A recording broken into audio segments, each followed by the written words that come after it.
ដែនដីខ្មែរប្រែថាសវណ្ណភូមិម៉ែគ្រប់ភូមិរមនីយស្ថានជាដរាបតមកតាំងពីបុរាណម៉ែគ្រប់ប្រានស្វាគមន៍សាមគ្គីថ្ងៃមួយមានសត្រូវប្រទុសរាយ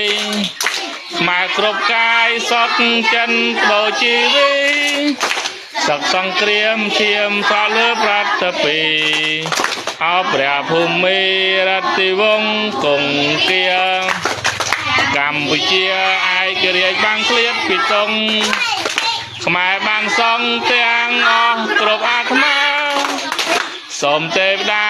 ឲ្យប្រសពសាធុការព្រះមហាក្សត្រយើងគ្រប់គ្រងដែនដីអូខេ